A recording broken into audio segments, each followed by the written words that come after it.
There has literally never been a better time to be a budget filmmaker or photographer than there is right now. In the past few years, I've seen more and more third-party companies coming out of the works, coming out with their very own lenses, autofocusing lenses for the first time for some of them, portable lights, microphones, camera backpacks. I mean, you name it. It seems like every week a new company springs up out of nowhere, reaching out to me as a creator who talks about these kinds of things, but also just in general, you kind of see it if you watch these kind of videos on YouTube. But in terms of lighting, this is the first that has kind of reached out to me that seemed like a very good value proposition. Before we go too far into this video though, I should mention that Manbily did send me this light to review at no cost to me, but with also no expectations of what I'm supposed to say. They didn't sort of tell me anything. And in fact, they actually wanted my honest feedback because although they've been around, I think they said for more than a decade, they are one of the lesser known brands and they really do want to improve their products. So the things that I say in this video, I think they will actually be taking into heart and try to improve future iterations of their products with my comments. This is the Manbily CFL-200Bi. Just the name Manbily as a company, that alone, I kind of don't love that as a name. Manbily reminds me of like a half man, half billy goat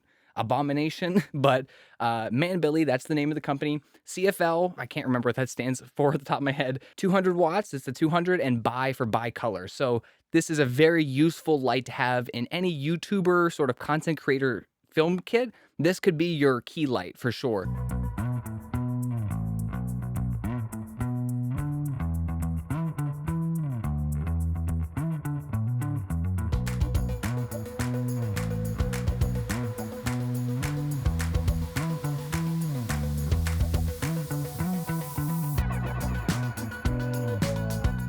Because the light is Bowens mount, of course you can fit any Bowens mount adapter on it, so that includes the included reflector or like a lantern or an octobox. Those are the ones that I have. Unfortunately, the light does not have a hole to stick like an umbrella through, which I really like to use this huge umbrella modifier to get a super soft like window-like light source, and there's no way to connect that into this light. So I would say that's a point deducted. Not that I have a point system or anything like that, but I do wish that this had the ability to hold an umbrella. That would be an easy fix or something to easily engineer onto here. But the main one that I was using before this came along was the Aperture Amaran 200XS, which essentially is the same light from a better known manufacturer, Aperture or Amaran, which is their new budget division, or, you know, I don't know the exact thing that happened there. But why do I keep bringing up this Amaran 200XS light if we're talking about this Manbily light? I would say that's because that is sort of the best alternative in comparison for this light. That light is about $100 more expensive than this, and depending on where you find it online, you can get this for about $150 for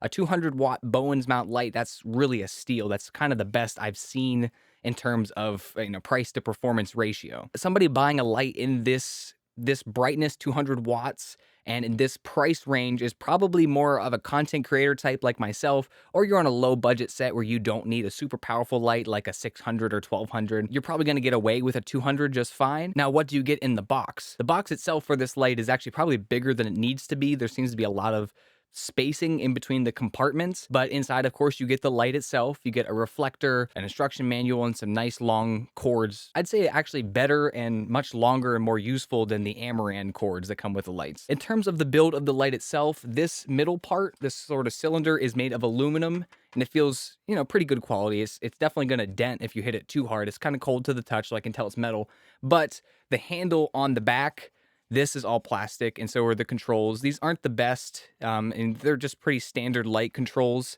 like you would expect, kind of just like an Aperture Amaran, and they click in as well. And the handle itself is plastic, so if you ever were to tip over a C-stand or something like I did in the past with my Aperture 100X, the handle will shatter, I would imagine, just like that light did. On the front of it, this is a mixture of plastic and aluminum metals on here. The mount itself, this part is, I think, a thin metal over plastic. And then this part right here is aluminum. This part's fine. My main thing I don't like in terms of build quality, the thing that feels very cheap, are these plastic handles right here that you turn to tilt the light up and down. Very cheap feeling. I feel like if you hit these, they'd easily crack and break off, and then, you know, how are you gonna direct your light? And it's the same one that's on here to tighten it. That's definitely the cheapest build quality feeling part of the light are these. But overall, for this price range, considering it's even cheaper than an Amaran 200X, I would say the build quality is passable and even actually a bit better. It's not entirely plastic like those lights are. And in terms of controls, it's very basic. There's an on-off switch right here. It's at 1% right now. I have my lights set up in the studio for very dim conditions. I'm shooting wide open, so I'm not going to turn it up any more than that. But this is how you turn up the light on this side. Unfortunately, like the Amaran lights, there's no click function to quickly take it up. You literally, every time you turn this dial and you feel that little tactile click, that's 1%, and you need to keep turning that all the way up to 100% if that's what you want. There's no quick way to like go like 20, 40, 60, 80 like you can on the Amaran lights. That would be a nice little user interface thing to quickly change the brightness of the light. And then over here is the CCT setting, so I can make it cool or warm.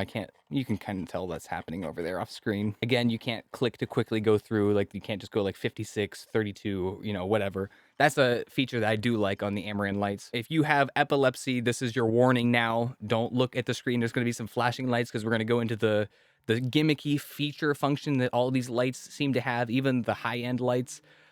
So avert your eyes. I'm clicking it now. So this is super, super distracting and hard to look at. I'll just quickly go through. These are all like flashy, just going between like warm colors and white colors. It's all essentially flashes. I don't understand. And there's no symbol or anything like lightning or whatever. It's just A, B, C through L. But I hate that. And then this is SOS mode. This is its own dedicated mode that doesn't do anything else but send an SOS signal. I don't know why that's in there and why it's not part of the other gimmicky modes, but I don't like any of those modes. I'm gonna go ahead and turn that off. Now, if you like app functionality and connecting your lights to an app, this does have the ability to do that. It's not the prettiest app in the world. I don't know why I'm showing it to you. I'm screen recording. And also, I just realized I'm at 6% battery on my phone. I better wrap this up. You just hit the connect button right there. It immediately connects, so that's nice. And then I noticed that if you drag your finger and hold it down, nothing happens. You have to let go of the app for it to actually do anything. So yeah, you can do your basic functions like control your brightness and color temperature. It's funny that the app, I keep showing it to you like it's not literally screen recording. It's funny that the app also has this HSI mode because the light is only bicolor. So that must be for like another light that they have, or other light functionality. I don't know what EFF mode is. This must be your different modes. At least it has a symbol on here. God, I hate this flashing shit. And then there's the SOS mode. It's its own dedicated screen.